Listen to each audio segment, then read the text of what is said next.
grass all around us in this slick spot right here. We got another one.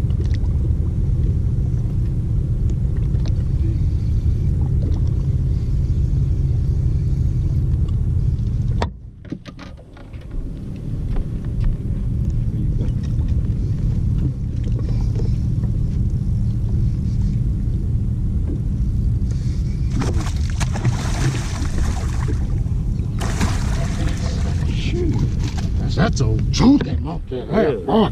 I gotta get your line up, Mike.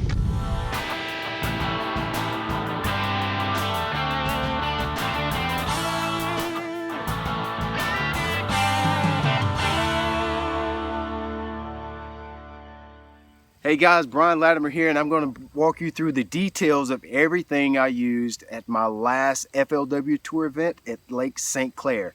Make sure you check the description box in this video. You'll see the link to every piece of equipment that I mentioned in this video. The line, rod, reels, baits, and so forth will be in the description box so you can go straight to it. You know, the key to this tournament was finding those little bit bigger bass. And for whatever reason, on day one, I don't know what happened, but I just really could not get any of the bigger bites on my hooks. Don't have an explanation for it. The co-angler did really well. My co-angler on day one weighed over 19 pounds on me.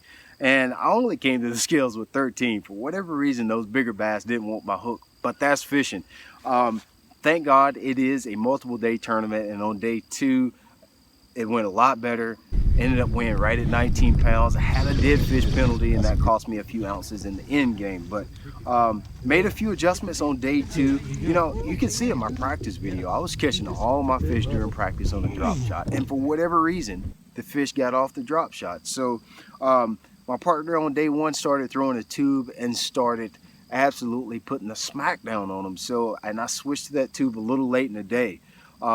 Day two, I ain't no fool. Mama didn't raise no fools. So day two, I tied me a tube on and went to work immediately and started catching some fish and waiting in a much better bag on day two. All right, just to tell you a little bit about Lake St. Clair. St. Clair is a very unique smallmouth fishery in Michigan. If you guys don't know, of course, it does have largemouth and smallmouth, but it is predominantly smallmouth fishery.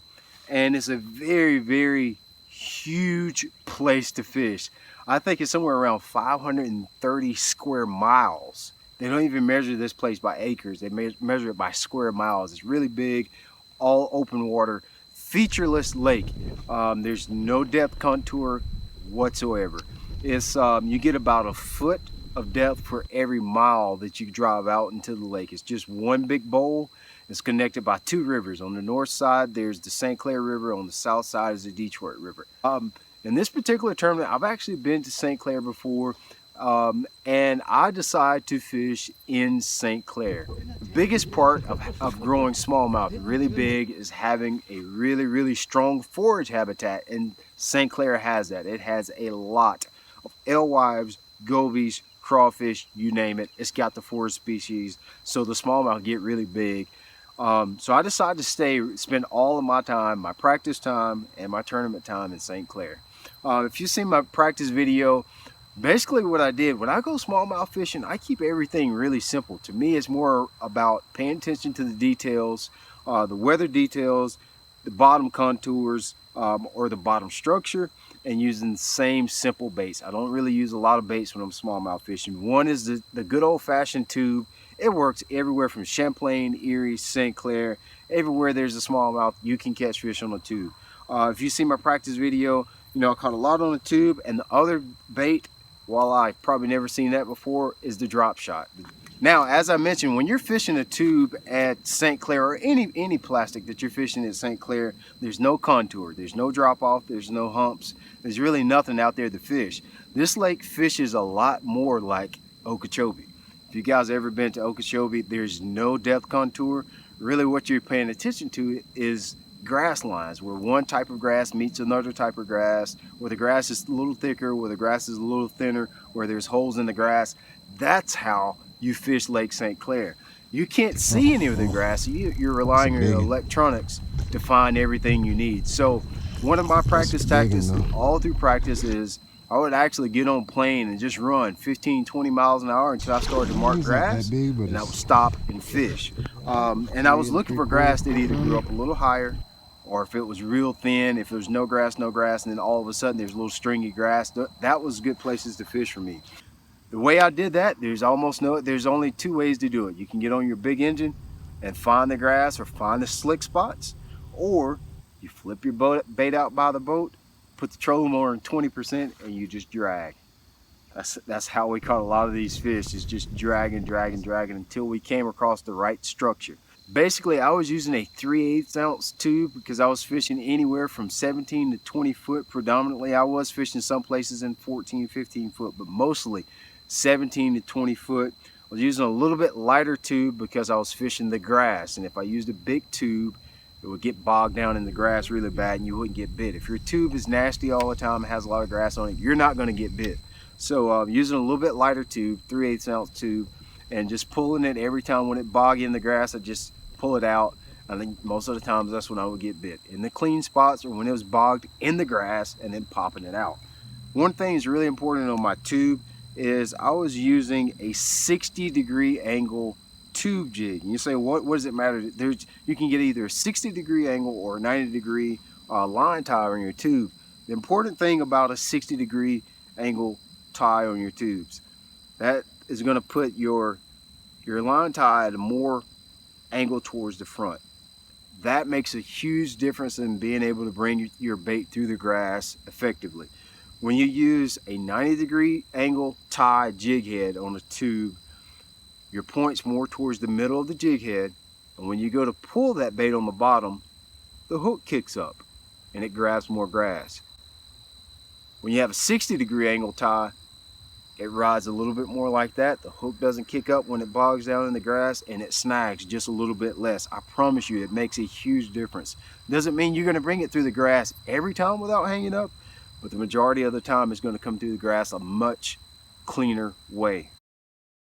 On my drop shot, I was using a 4-inch stick bait, and I was also using a Z-Man jerk shads occasionally too, but most of the fish that I caught on the drop shot in practice come on the 4-inch stick bait. I was using a 3/16 ounce sinker, drop shot sinker, and the reason I was using such a light sinker, and it just didn't bog up in the grass. Keeping your bait where you could actually fish it in the grass is really important. If it bogs up and it gets down in that grass, also the bait falls a lot more natural.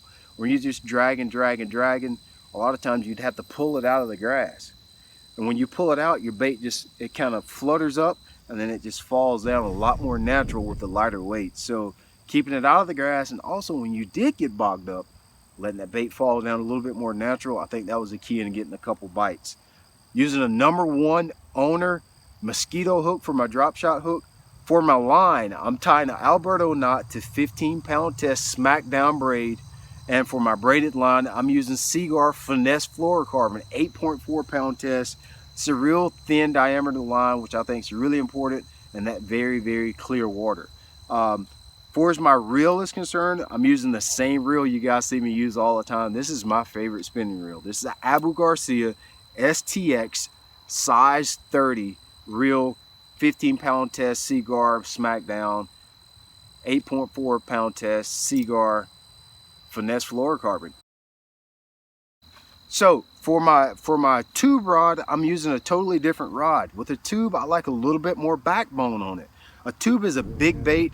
You know, a lot of times you're using a little bit heavier sinker on it, and the head of the bait is a little bit big. So you've got to bust all of that weight, all of that plastic through the roof of the fish's mouth to actually get hook penetration. So I like a little stiffer rod. So I'm using a favorite 6-stick, 7'1" medium heavy. I think that's the perfect rod to throw a tube on. I use a 7'4" jackhammer series as well. This is more of my drop shot rod, even though I have that drop shot tied up on my 6-stick. This is more of my drop shot rod. This has a little bit more, it's a little softer tip into it. I don't really set the hook a lot on a drop shot. It's an open hook. I really just reel and pull on it. This rod loads up perfectly when those fish go to make a really hard surge at the boat. With this rod, it's going to absorb all that. A softer rod lets me lock down that drag and get that good hook penetration too, and let the rod tip absorb all the shock. 7'4", this is a medium action rod. It's just a great rod to throw a drop shot on, a Ned rig, or anything like that. Guys, that's a little bit about how I caught every single bass that I caught at Lake St. Clair FLW Tour event. Make sure you check the description box for the link to every piece of the equipment that I mentioned in this video. You'll be able to find it there. If you haven't made a trip up north to get some of the smallmouth fishing that they have up there, you have to do it. Take a drop shot, take a tube. I promise you, you won't be far from catching some of the best bass you've caught all year.